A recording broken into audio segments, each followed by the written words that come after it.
Well, they're ready. Okay, good morning, everyone. We're back, day 2 of the PPIC Appendices Report, a conversation with the authors. I wanted to remind everyone who's here that lunch will be served at approximately noon. Same arrangements as yesterday, the room next door. If you're one of the first 30 people here, you can have lunch. And since there's, about that many here, I guess we'll all eat as much as we can eat. And thanks to the Watershed Science Center for providing those treats. If there are no other questions before we begin, I'll introduce Jay and we'll get on with the program. Jay? Well, this is just a beginning with a series of introductions because I'm going to introduce the main author of this appendix, which was not me because I'm not a water treatment guy myself. I had to take those classes, but that's not what I write papers on. And we're very lucky to find Wei-Hsiang Chen, PhD student in environmental engineering at UC Davis, who specialized in water chemistry problems in the Delta, and who's done a lot of work before he came to this project on pesticides in the Delta and potential problems of pesticides for urban drinking water. So he comes to this project with a very good background in Delta chemistry, if there is such a specific field, but I guess maybe there is for us. And he, along with Christine Hounshield, did quite a lot of very good work on this, which I helped with, and we had really quite a few external reviewers. We had a lot of help from outside with people that actually run these treatment plants as well. So without further ado, I'll introduce Wei-Hsiang Chen. Okay, thank you, Jay. So thank you for coming to the presentation for this Appendix H. So in this Appendix H, we have 3 authors, and we also would like to thank Mr. Finer for his research support.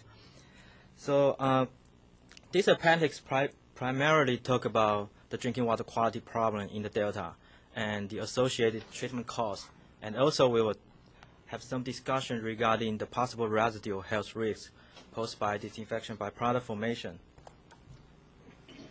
So this is the outline for today's presentation. I will show you some of the data regarding the drinking water quality in the Delta for both current conditions and also the future conditions. And then we will talk about some disinfection byproduct that could be produced by considering the Delta water quality and also the treatment technology used in the Delta. After we having all of the information regarding disinfection byproduct, we can select the possible or the appropriate treatment process for disinfection and those advanced treatment technology that can provide additional disinfection byproduct precursor removal.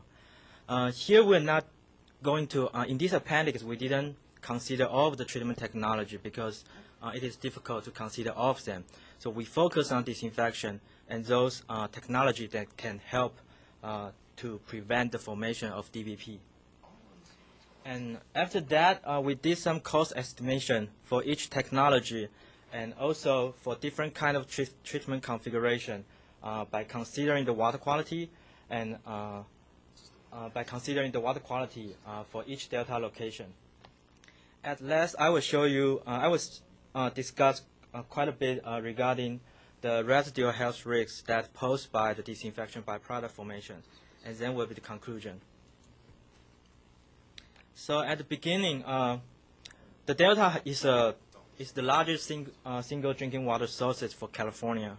So if in the future the water quality in the Delta worsen, so obviously the treatment costs required to treat the water from the Delta and also the public health risk will be increased.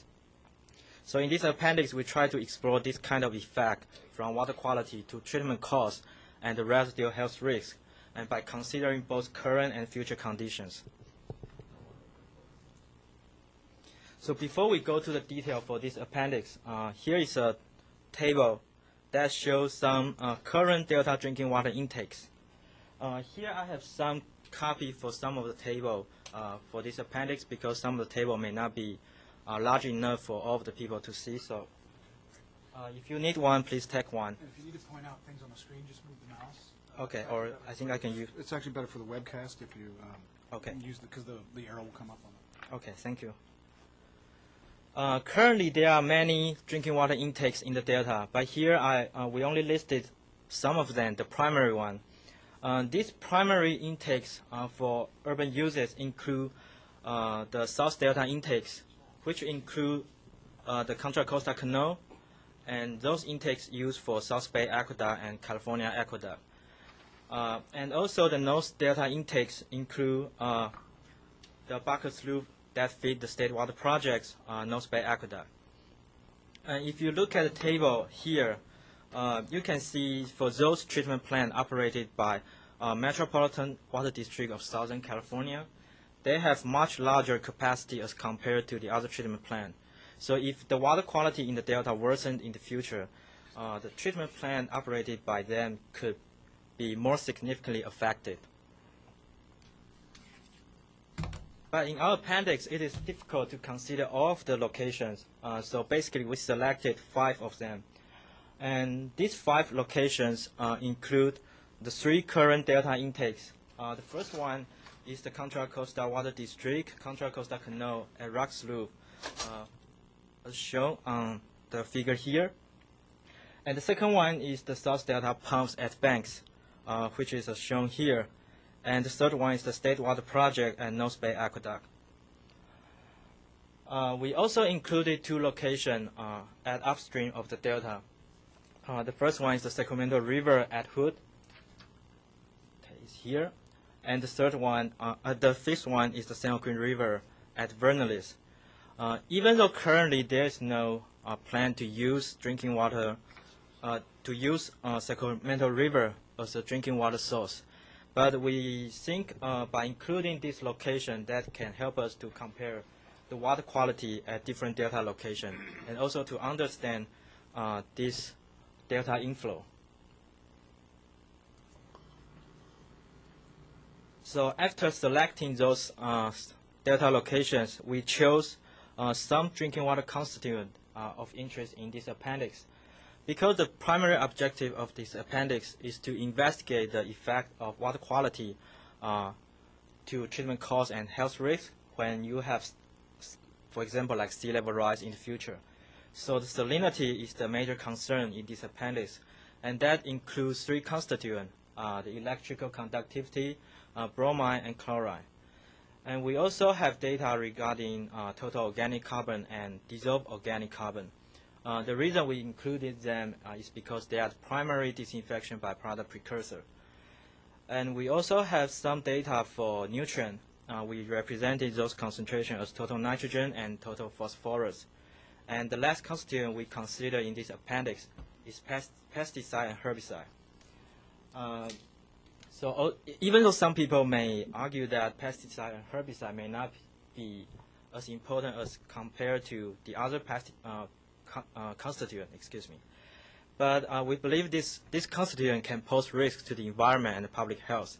And more importantly, in recent years, some study has found that some pesticide or herbicide can actually be a potential precursor for disinfection byproduct. So therefore, we also included some data regarding the concentration of pesticide and herbicide in the Delta. So here I will show you some of the data regarding the current water quality in the Delta. The figures show the bromide concentration at each Delta location we selected in this appendix. The reason I show bromide is because we found very similar seasonal pattern for EC, bromide, and chloride. And also, it is because bromide is actually more of concern for disinfection byproduct, because bromide basically can react with different kind of disinfectant to form bromide or other kind of brominated disinfection byproduct. If you look at the data here for the locations of South Delta pumps, for those South Delta pumps and San Joaquin River and Contra Costa Canal intake, they have much higher bromide concentration. And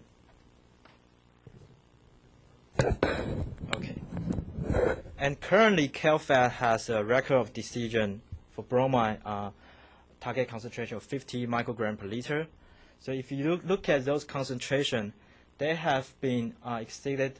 They have exceeded this target concentration, so indicating that bromide could be a concern for this location. And for Sacramento River, you can see a much better water quality with respect to bromide concentration at this location.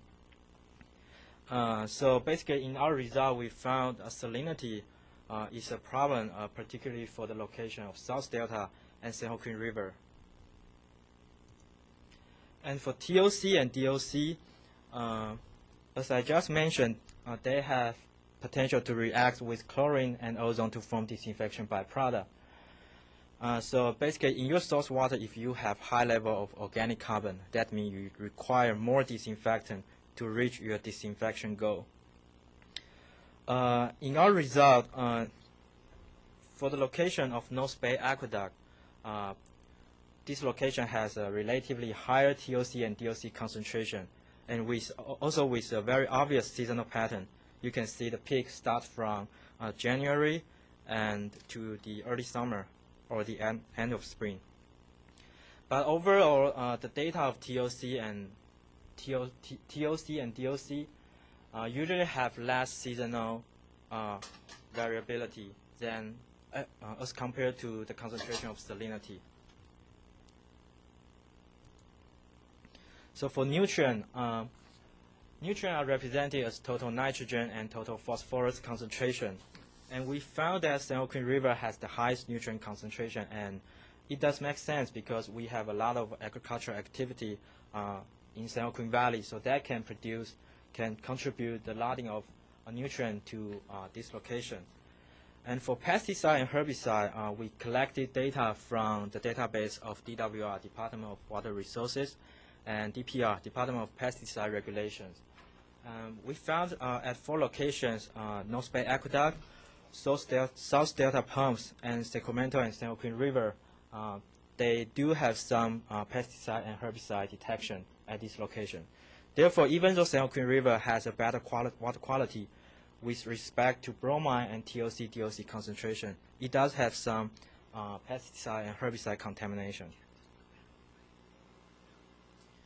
So after knowing the current drinking water quality, we would like to know the future water quality for these selected delta locations.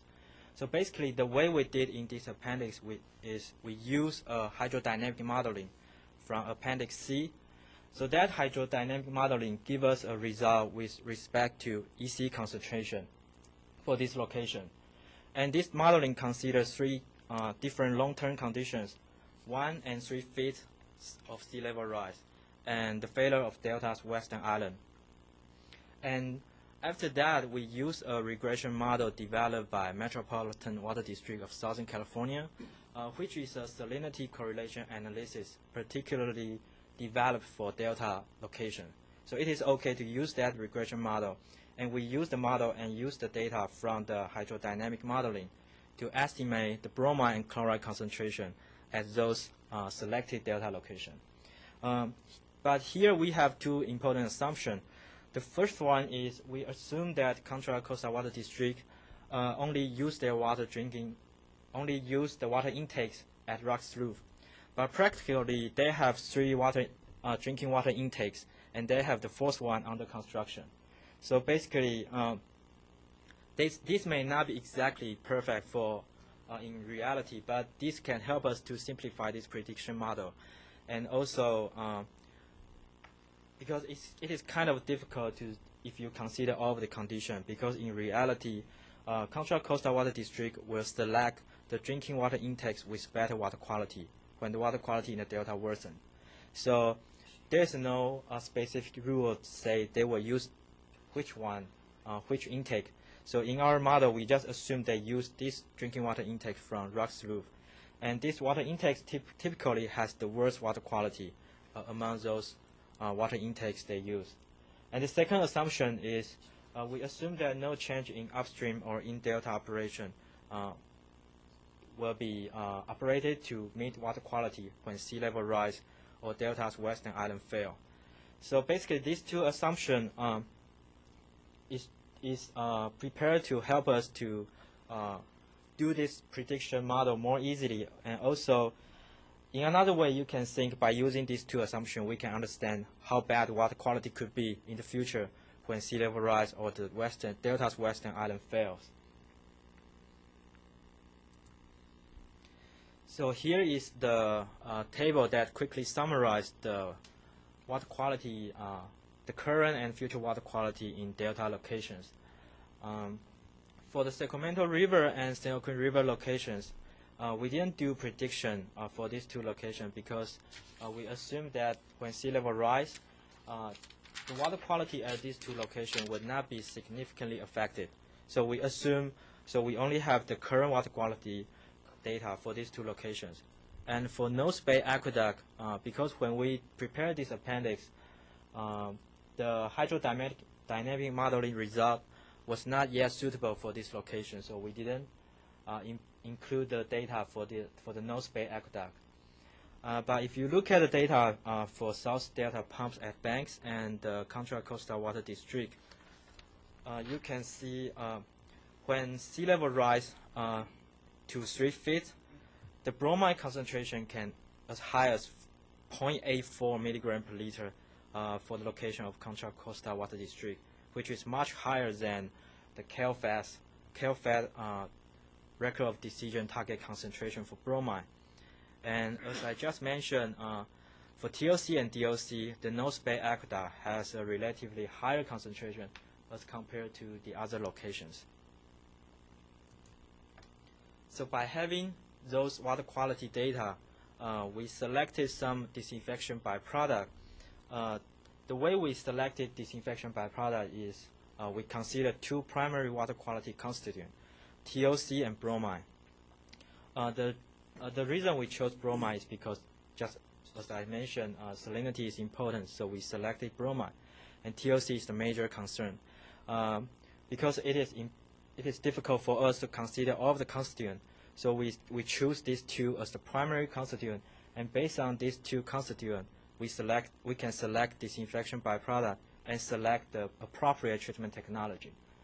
However, currently there are more than hundreds of disinfection byproducts that could be formed from different kind of disinfectant and different kind of water quality constituent. But in our appendix, we have disinfection byproduct that include halomethane, halo acid, and total organic halide.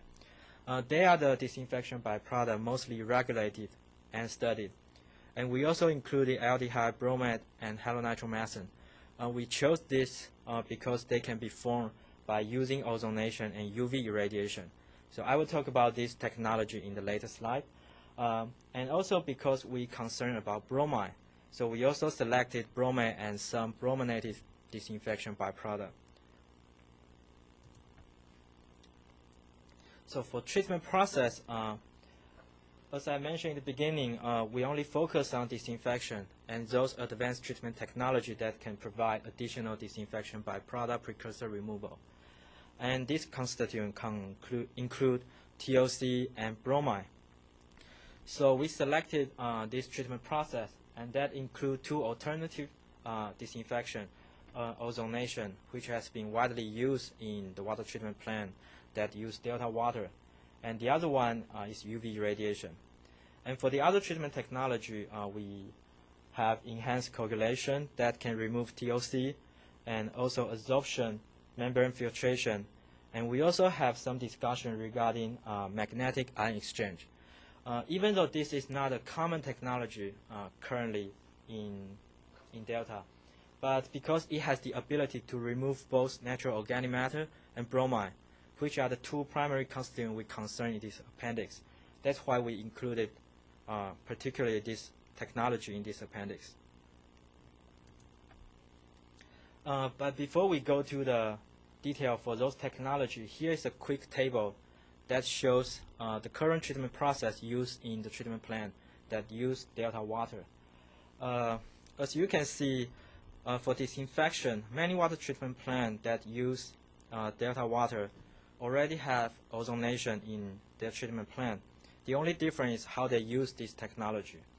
And they also have chlorine and chlorination for their treatment plant because when you use ozonation, you require chlorination or chlorination to provide sufficient disinfectant residue in your treated water in the distribution system. For adsorption, it is also common in the delta. The only difference is the media they use for this process. And for membrane filtration, it is not so common, only used in some of the plants in the delta. So then next we did some cost estimation for each technology. And these costs were developed in terms of capital and operational and maintenance costs. And they are developed as a function of source water quality constituent, primarily TOC and bromine. And we consider the system size that range from 1 to 520 million gallon per day, so which basically almost cover all of the system size of treatment plant that use delta water. And in the result, we found that UV irradiation is relatively cost effective as compared to ozonation. But it is important to know that this technology requires a lot of energy costs, for example, like electricity and lamp cleaning. So that means the cost may be even higher, especially for the operation and maintenance costs. And for the other technology, our results shows that the lowest costs are GAC, and followed by microfiltration, ultrafiltration, and the nanofiltration has the highest cost.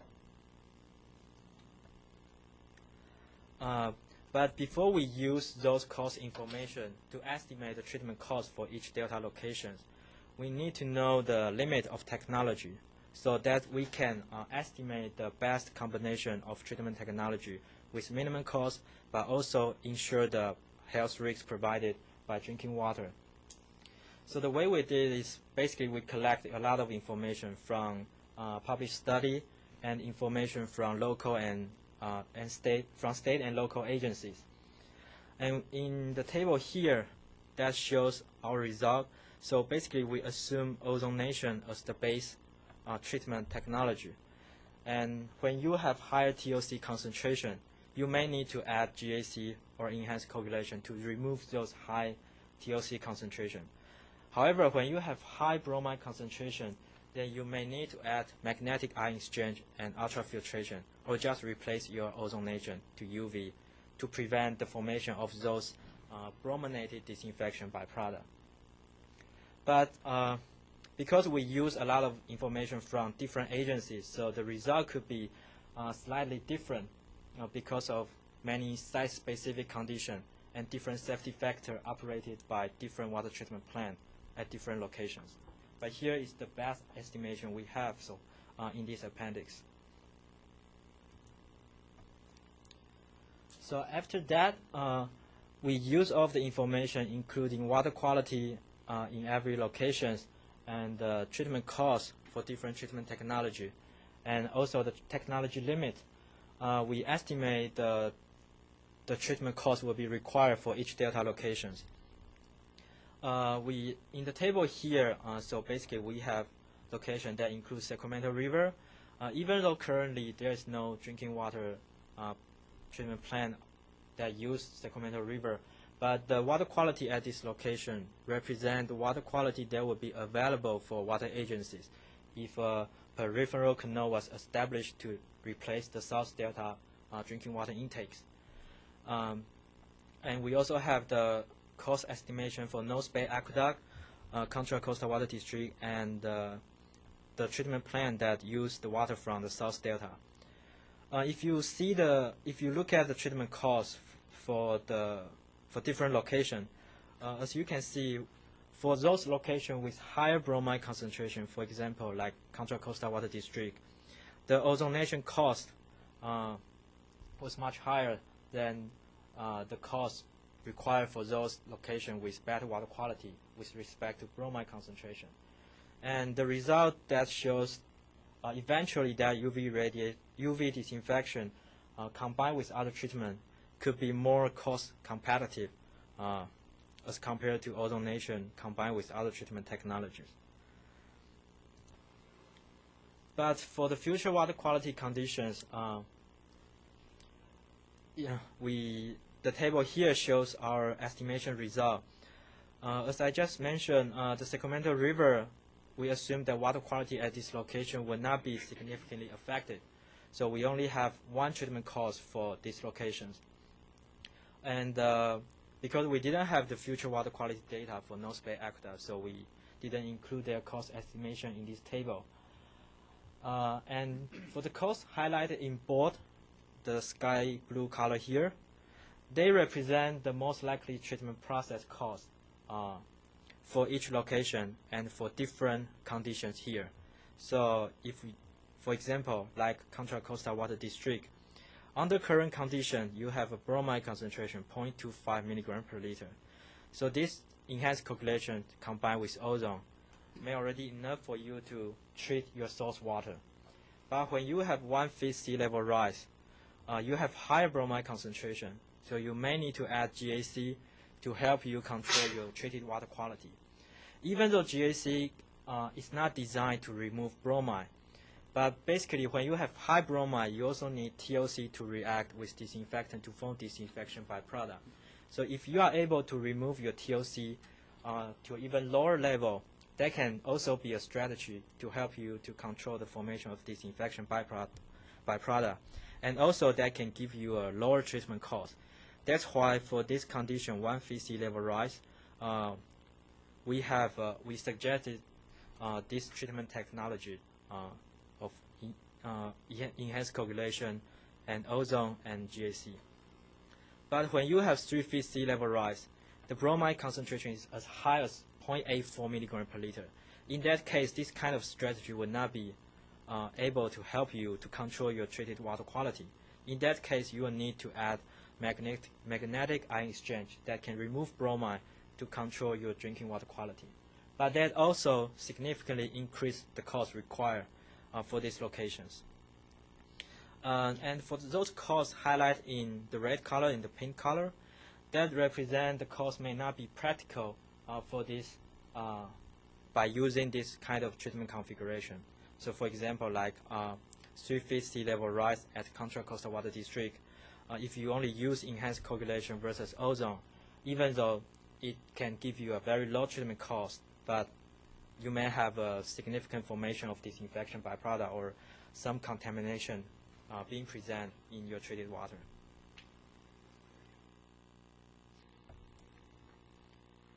So for the residual health risks, in our appendix we consider two disinfection technology. The first one is ozonation, and the advantage of using ozonation is it can avoid the formation of those commonly regulated disinfection byproduct, but it also produces its own disinfection byproduct. And of those ozonation disinfection byproduct, bromide is more of concern as compared to the other byproduct. And for UV radiation, since it is a physical reaction as compared to the common chemical disinfection process, it has fewer disinfection byproduct issues. But when your source water has high turbidity or a high suspended solid concentration, this technology could be ineffective. And also, recently some studies have found that for some specific disinfection byproduct, their formation could be enhanced by using UV irradiation. But I think the most important concern by using these two technologies here is basically ozonation and UV. They don't provide a disinfectant residue in your treated water. So that means you require additional chlorination or chlorination to provide a disinfectant residue. So in that case, if your treatment plant cannot remove bromide in your source water, it is possible that at the point of chlorination or chlorination, you may have a high bromide to TOC ratio because you are only able to remove those TOC. In that case, more brominated disinfection byproduct can be formed, and this brominated disinfection byproduct has been known as more potent or more toxic as compared to those known chlorine-containing counterparts. So here are some of the conclusions from our appendix. In our result, we found that salinity is more serious at the South Delta intakes and San Joaquin River. And for North Bay aqueduct, it has a relatively high TOC and DOC concentration. And even though Sacramento River has a better water quality with respect to bromide and TOC concentration, but it does have some pesticide and herbicide contamination. And even though UV irradiation is more cost effective, but it is likely that ozone will continue to be used as a primary disinfectant for agencies that use delta water as their primary water sources. Here is a table that quickly summarizes the treatment cost result we have from our appendix. So we have 4 different conditions: the current 1 and 3 feet sea level rise and the failure of Western Island. And for Sacramento River, we have 2 different system sizes, and we assume the water quality will not be significantly affected by the sea level rise, so we have the constant treatment cost under different conditions. And for Contra Costa Water District and those treatment plants that use South Delta water, we have different treatment costs for different conditions, and that consider the most appropriate treatment combination for each water quality conditions. And we found that Contra Costa Canal intake would have the highest treatment cost increase as compared to the current condition and those future water quality conditions. And this cost difference between the South Delta and Sacramento River could increase from $20 to $60 per acre foot to $100 to $500 per acre foot. So if you assume 1.5 million acre foot of delta water used per year, so this treatment cost difference could increase from 30 to 90 million per year currently to 200 to 1,000 million per year in the future. So this cost difference could be very significant. And in addition to the concern regarding the treatment cost difference, the residual health risk can also affect the strategy of manage the delta water sources. However, in addition to modify or changing your current operational strategies, such as adding the new treatment technology, other strategy, for example, like blending or using other source waters with better water quality, even though this may further change your treatment cost, but it could significantly help you to control the quality of your drinking water. So at last, we would like to thank to many people who help us to understand the drinking water quality problem in the Delta. We have a lot of help from the people from different state and local agencies. So without their help, I think it is very difficult for us to prepare this report. So we would like to thank them for their help.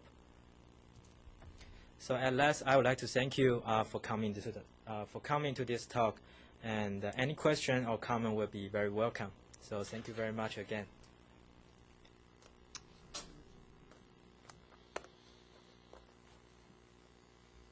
Open for questions, discussions. We've got 20 minutes or so. Well, I have one. We did our final assessment report for the CalFed, our drinking water quality program.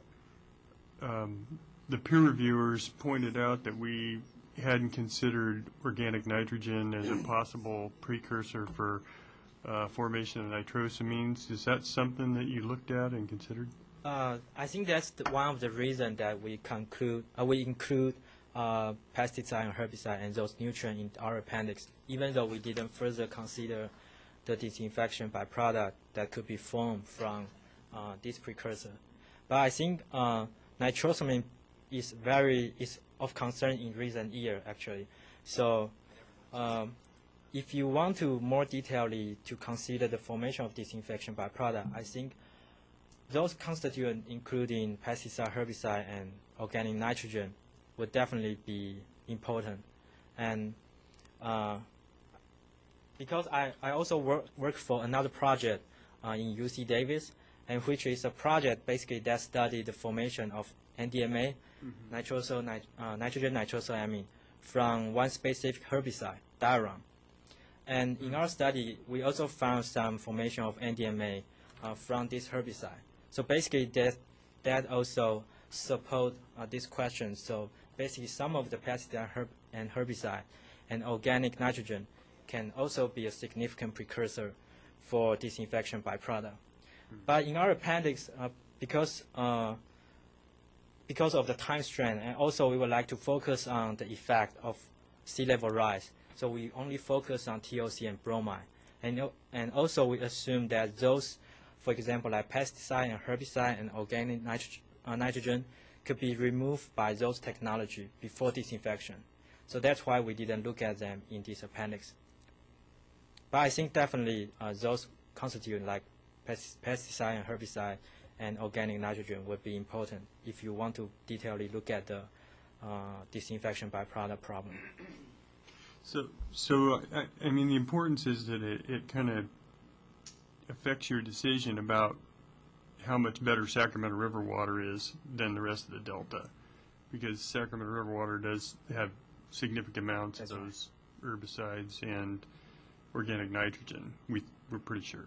We haven't looked at it in very detail. So, and what technologies are effective for organic nitrogen and the herbicides? Which ones did you? Typically, the technology used to treat those constituents, to the best of my knowledge, would be absorption. So the absorption technology would be, if I remember correctly, it would be effective to remove those organic nitrogen and pesticide and herbicide. So I think that would be one strategy if you need to use a location that has a water quality problem like Sacramento River, which has maybe some detection of pesticide, herbicide, and organic nitrogen. Okay, so your technologies that include GAC would be appropriate. That's right. That's right. Okay. I had a question. I think I must have missed something. And forgive me because the specialized aspects of the treatment technology are not my area. You implied it towards the end of the presentation that the technology for treating bromide was in some way dependent upon the levels of TOC. Am I right? It's not. Okay, let me explain that Yeah, again. please, Okay. because then you don't have predictions of TOC, and so I'm trying to work out how you then did the Okay, that's predictions right. for the cost of bromide if it is dependent on Yeah, TOC. so I didn't mention that in this presentation. We did have some prediction for bromide concentration for each location. Yeah, for bromide, yes. But That's for right, TOC but not. for TOC, we didn't do prediction for TOC concentration. There are a few assumptions for this appendix. The first one is we assume that TOC level will not be significantly affected by those future water quality conditions. For example, when you have sea level rise or the failure of Delta's Western Island. But of course, this is an assumption. And also the other reason is our hydrodynamic modeling cannot use to predict the concentration of TOC. So that's why we determined that we use the TOC concentration from the current water quality, and we assume there will not be a significant difference between this current and future condition, and we use that TOC concentration and bromide concentration predicted to estimate the treatment cost. But just as you mentioned in the question, if you have high TOC or high bromide, you may need to use some specific technology, for example, like magnetic ion exchange to remove bromide. But it doesn't depend on the concentration of TOC. But It doesn't depend on the. Okay. yes, and I'm sorry. I want to get the negatives right here. Does treating bromide depend on the concentration of TOC? my answer would be no. Okay. Okay. Got it. And the reason we use treating TOC to handle those water quality with high bromide concentration is because if you have a high bromide concentration, if you just add magnetic ion exchange in your treatment plan, that will significantly increase your treatment cost. Absolutely. But if you use GAC instead of magnetic ion exchange, even though that remove TOC, not bromide, but you further reduce your TOC level. And because the bromide need to react with TOC and disinfectant to be disinfection byproduct. So if you remove TOC, even though you have high bromide, you can also control the formation of disinfection byproduct. That's why we have this kind of estimation in this appendix. But I have to mention that this kind of strategy also poses another risk, as I mentioned in the end of this presentation. So you will have high bromide to TOC ratio when you have additional chlorination or chromination. And that can be another disinfection byproduct formation issue. Thank you. One last question. I don't want to add to the list of disinfection byproduct issues, but did you look at iodide at all? Do you have any information about iodide in the Delta? No. So for this appendix, we didn't look at that. But for some of the disinfection, for not just some, many disinfection byproduct formation study, that is an important constituent in addition to bromine when you have high salinity. We have An emerging issue in the Delta is the increasing propensity to have toxic algal blooms, particularly microcystis that produces soluble organic toxins. What implications might the production of this material, particularly in large quantities near the pumping stations down south, have on treatment costs downstream? Can you say again your question? Microcystis, a cyanobacteria, is blooming in prolific quantities now during the warmer summer months in the Delta, and much of it is down near where the pumps are in the south part of the Delta. I was curious as to what implications that might have on treatment costs and whether these various treatment pathways that you've discussed are effective in removing these kinds of toxins from the water supply. For those constituents, to be honest to you, I'm not familiar with that kind. I don't really know the answer for this question. But I will assume the typical treatment process prior to disinfection may be able to treat some of those constituents in the source water. So when you, for example, in this appendix, when you only look at disinfection, those may not be a major concern as compared to like bromide or TOC. Because in this appendix, we didn't look at the treatment technology before the disinfection. So I have to say I'm not really familiar with the answer of this question. I think that's generally true. I think the problem with the microcystin is usually if you lyse the cells and you release the toxin from inside the cells, that's a problem. And you don't normally do that in drinking water treatment. You're going to get the algae out before you hit it with your disinfectant in most cases. Or you might have to adjust your treatment in some cases if you had enough of it. But I think that's generally the case. In some of our conversations that we had leading up to this appendix with some of the local water agencies, some of them mentioned some concerns with algae in the treatment processes. Yeah, I think It's an issue in Australia. I mean, a lot of the reservoirs have big microcystis blooms, and they do have to be careful when, how and what they treat during certain times, particularly during the senescence period, when the blooms are starting to die off. I had a more general question. I think it's back fairly early on in your presentation, and I just wanted to make sure I got the information right because I think it helps set up the whole coming issue, if I would, or if you will, bear with me. You mentioned there was you displayed a current water quality slide, and it had the now famous water wheel diagrams, and it showed, I think, bromide concentrations that were at or near exceedance for local water quality regulations.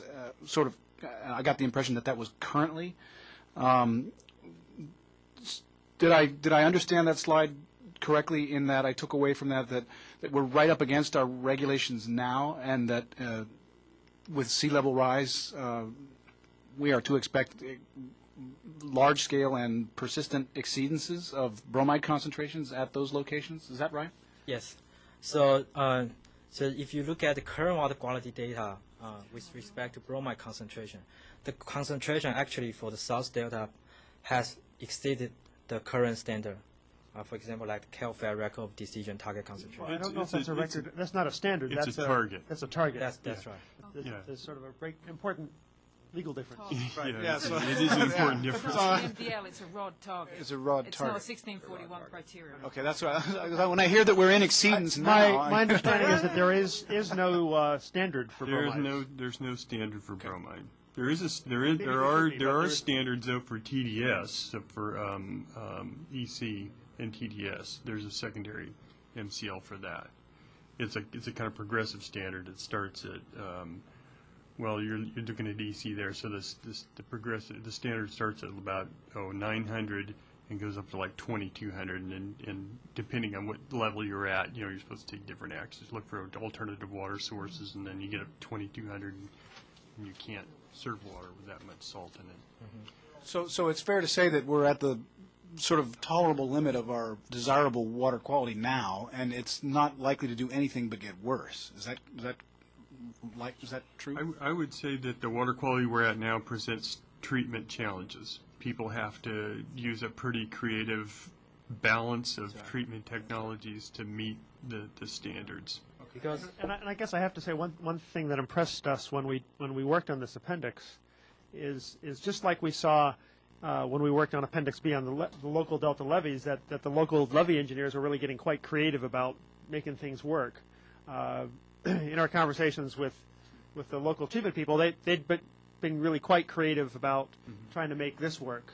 Certainly it cost them some more, certainly it was inconvenient, but they've been able to come up with some workarounds that probably 10 years ago they didn't expect. Maybe Paul would probably have a better feel for this.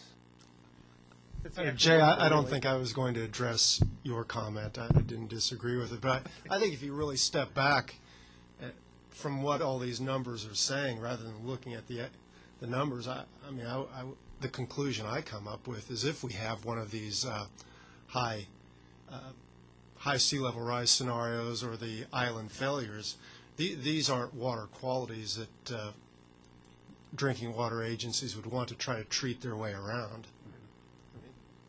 Because we're assuming that we know.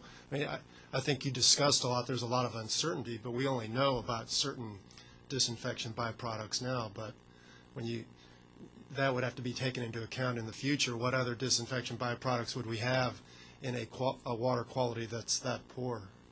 And I think that raises another issue that we sort of mentioned, I think, in the report, but we don't talk about a lot because it's a little bit speculative, but I think not terribly speculative, in that just as we're likely to see worse water quality here from a treatability perspective, we're also likely to see we're not likely to see less regulation of disinfection byproducts. We're likely to see probably more regulation of disinfection byproducts in this time frame.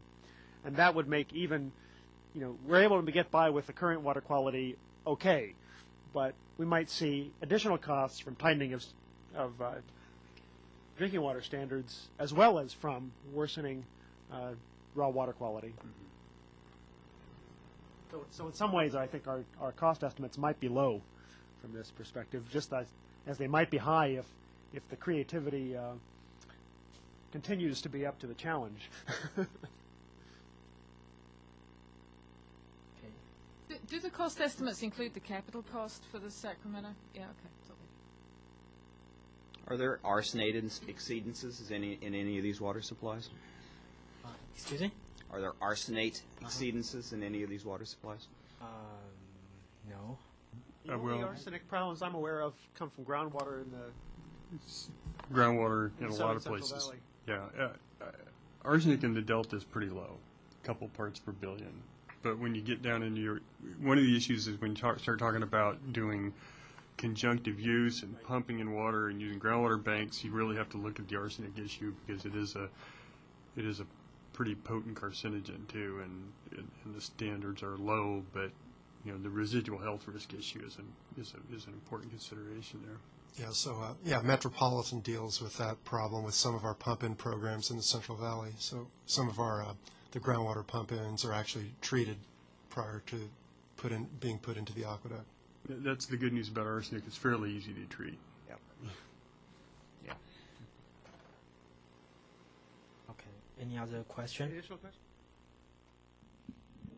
I just want to make sure that I understood, I guess, what Paul was saying, but what it sounded like is whether it's 1 foot sea level rise or more, or the Western Island failures for the water districts, it just wouldn't be economical, it wouldn't make sense to use that as a water supply. Is It that all what you were depends on your saying? choices, I think. If that's the only water supply you have, Yeah. it will cost you more. Economics will change, perhaps. What we try to do is quantify the cost. Yeah. And there's our estimates of the numbers. And just to add, there's another cost option, which is to release more flows from the That's true too. reservoirs and have kind of manage the salinity that way. So you might choose to have more delta outflow to push the salts back. So someone's going to pay either in terms of quality, treatment costs, or quantity, or maybe all of those.